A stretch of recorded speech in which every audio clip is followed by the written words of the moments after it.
بسم اللہ الرحمن الرحیم۔ پیارے بچوں السلام علیکم۔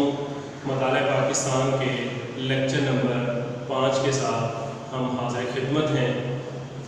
ہمارا آج کا موضوع ہے تحفظ حقوق نسواں۔ اس میں آج جو ٹاپک ہم ڈسکس کریں گے وہ ہے اسلام میں عورتوں کا مقام اور حقوق۔ عورتوں کے مقام اور حقوق کے حوالے سے جب ہم بات کرتے ہیں اور خاص طور پر پاکستانی معاشرے کا جائزہ لیتے ہیں تو ایک چیز جو ہمارے سامنے بڑے واضح انداز میں آتی ہے وہ یہ ہے کہ تعلیمی معیار ماضی کی نسبت بہت زیادہ بڑھ گیا، شعور کا لیول بڑھ گیا، لیکن عورتوں کو جو حقوق اور مقام ملنا چاہیے بدقسمتی سے ہمارے معاشرے میں خواتین کو وہ حقوق اور مقام نہیں مل رہا۔ اس کی وجہ لوگوں کی لا علمی ہو سکتی ہے یا قرآن و حدیث میں خواتین کا جو مقام بیان کیا گیا ہے اس سے لا علمی ہو سکتی ہے۔ عورتوں کا مقام قرآن کی روح سے، جب ہم قرآن سے عورتوں کے حقوق کے حوالے سے اگزامپل لیتے ہیں تو سورہ ال عمران میں اللہ تعالیٰ فرماتے ہیں کہ میں کسی عمل کرنے والے کے عمل کو ضائع نہیں کرتا، خواہ وہ مرد ہو یا عورت ہو، کیوں کہ تم ایک دوسرے کی جنس ہو۔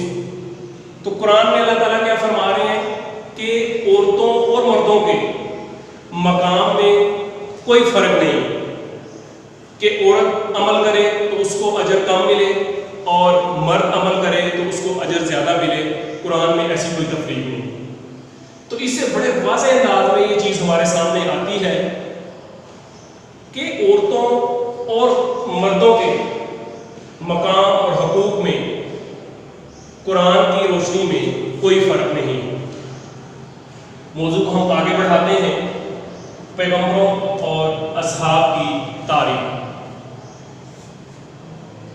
جب ہم پیغمبروں اور اصحاب کی تاریخ کا جائزہ لیتے ہیں تو ایک چیز ہمارے سامنے واضح ہوتی ہے کہ تاریخ میں ان اصحاب کے حوالے سے اور خواتین کے حقوق کے حوالے سے جب ہم بات کرتے ہیں تو پیغمبروں اور اصحاب کی تاریخ خواتین کے حقوق اور مقام کے حوالے سے بھری ہوئی ہے۔ صلح حدیبیہ کا واقعہ بڑا مشہور واقعہ ہے۔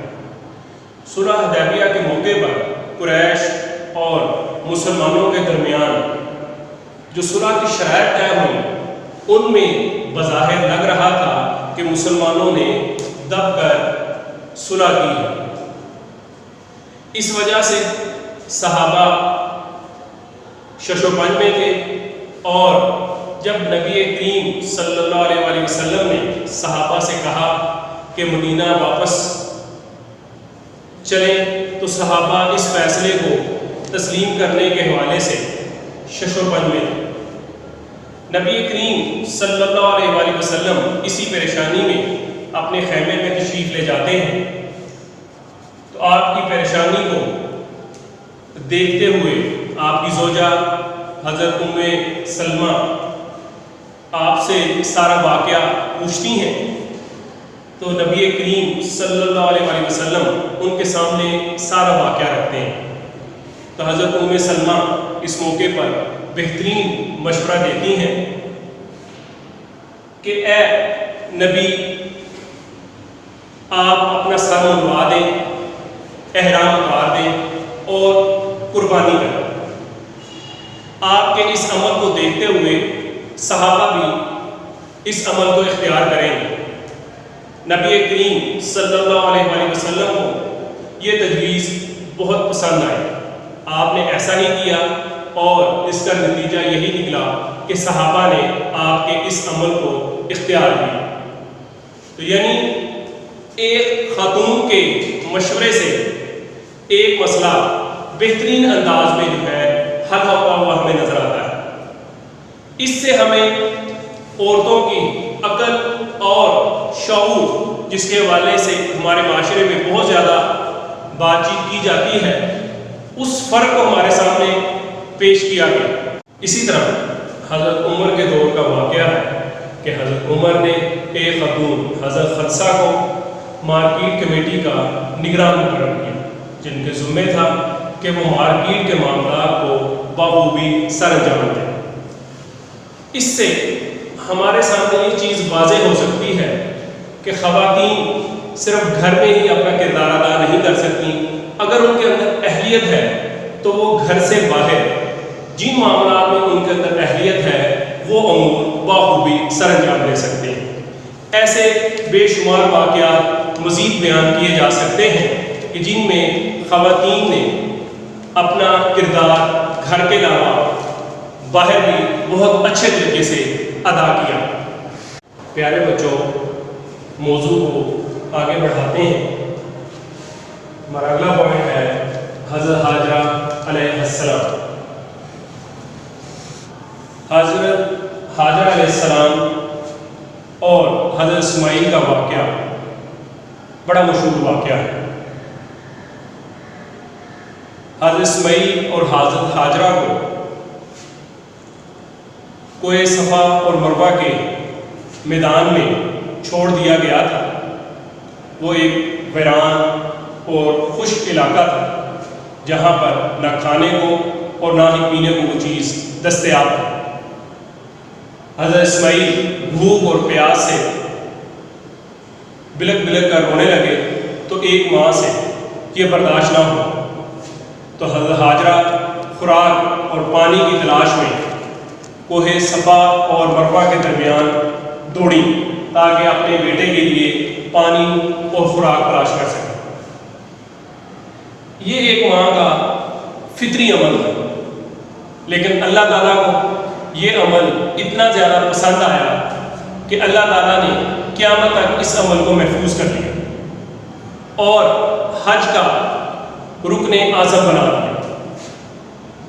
اب کوئی بھی مرد یا عورت حج کے لیے تشریف لے کر جاتا ہے تو اس کا حج اس وقت تک مکمل نہیں ہوتا جب تک وہ اس عمل کو جو حضرت حاجرہ نے کوہ صفا اور مروہ میں دوڑ کر ادا کیا تھا اس کو ادا نہ کریں تو ان کا حج مکمل ہو۔ تو پیارے بچوں، اس واقعے سے ہمیں اللہ تعالیٰ کے نزدیک عورتوں کا جو مقام ہے اس کی اہمیت ہمارے سامنے آتی ہے۔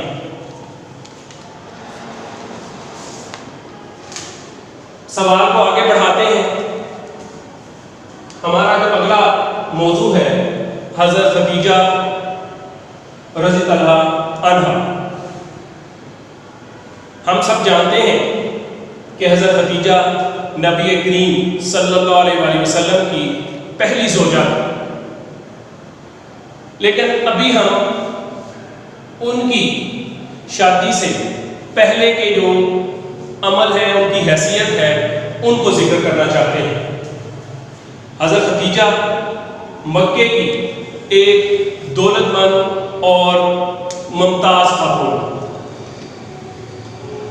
ان کا مکہ میں اتنا بڑا تجارت کا عمل تھا کہ جس کو کنٹرول کرنے کے لیے انہوں نے باقاعدہ ایک تجارتی مرکز، یا آج کی زبان میں ہم کہیں تو کمپنی کا ہیڈ کوارٹر بنایا ہوا تھا، جہاں سے وہ اپنے تمام تجارتی عمل کی نگرانی کرتی تھی۔ ذرا تصور کریں اس دور کا کہ جب سامان تجارت ایک جگہ سے دوسری جگہ لے جانا آسان عمل نہیں تھا، تو اس دور میں بھی حضرت خدیجہ کا جو تجارتی سامان ہے وہ شام جیسے دور دراز کے ممالک میں جایا کرتا تھا۔ آپ نے اجرت پر تاجر ہائر کیے ہوئے تھے جو آپ کا تجارتی سامان مکہ سے شام لے جاتے اور وہاں پر فروخت کرتے تھے۔ ان تاجروں میں ابو طالب کا نام بھی شامل ہے۔ قریش کے تجارتی قافلے جب گرمیوں میں شام اور سردیوں میں یمن کا رخ کرتے تھے تو حضرت خدیجہ کا قافلہ اتنا بڑا ہوتا تھا کہ قریش کے تمام قافلے حضرت خدیجہ کے قافلے کے برابر ہوا کرتے تھے۔ اس سے ہمیں اندازہ ہو سکتا ہے کہ حضرت خدیجہ مکے کی کتنی بڑی تاجر اور ممتاز خاتون تھی۔ نبی کریم صلی اللہ علیہ وسلم کے ساتھ شادی کے بعد حضرت خدیجہ نے اپنا تمام مال نبی کریم صلی اللہ علیہ وسلم کی نظر کر دیا کہ آپ اس مال کو اسلام کی اشاعت اور اسلام کے فروغ کے لیے جیسے چاہے خرچ کر سکتے ہیں۔ تو اس سے ہمیں حضرت خدیجہ کے مقام اور اہمیت کا پتہ چلتا ہے۔ پیارے بچوں، موضوع کو آگے بڑھاتے ہیں۔ ہمارا اگلا پوائنٹ ہے خطبہ حجۃ الوداع۔ نبی کریم صلی اللہ علیہ وسلم نے زندگی میں ایک ہی حج ادا کیا۔ اس موقع پر جو آپ نے خطاب کیا وہ قیامت تک کے لیے مسلمانوں اور تمام انسانوں کے لیے ایک انسانی حقوق کا چارٹر کی اہمیت رکھتا ہے۔ اس موقع پر آپ نے دیگر امور کے حوالے سے رہنمائی فرمائی ہے۔ اس موقع پر آپ نے عورتوں کے حقوق کے حوالے سے بھی بڑے واضح انداز میں فرمایا۔ آپ نے فرمایا عورتوں کے بارے میں اللہ سے ڈرتے رہو۔ تو پیارے بچوں، جب ہم قرآن سے اور نبی کریم صلی اللہ علیہ وسلم کی زندگی سے جائزہ لیتے ہیں تو آپ کی تاریخ اور قرآن خواتین کے حقوق اور ان کے مقام کے حوالے سے بھری ہوئی ہے۔ تو ہمیں اس سے کیا رہنمائی ملتی ہے کہ ہمیں خواتین کے حقوق اور مقام کو پہچاننا ہے۔ وہ حقوق اور وہ مقام جو اللہ تعالیٰ نے خواتین کو دیا ہے، اس حقوق اور مقام سے ہم ان خواتین کو کسی بھی حوالے سے محروم نہیں کر سکتے۔ ایک اور چیز جس کے حوالے سے ہر بچہ جانتا ہے کہ جنت ماں کے قدموں تلے۔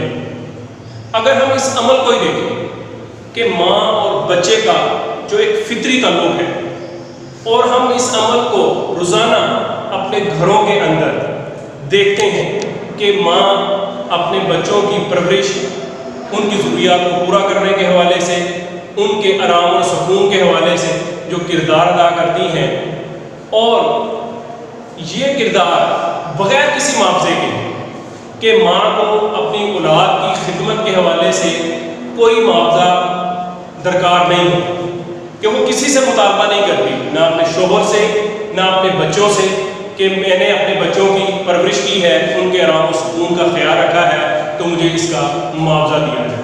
تو اللہ تعالیٰ نے اسی لیے خاتون کے اس کردار کی وجہ سے جو جنت ہے وہ ماں کے قدموں کے تلے رکھ دی کہ ماں کی خدمت کرو گے تو آپ کو جنت ملے گی۔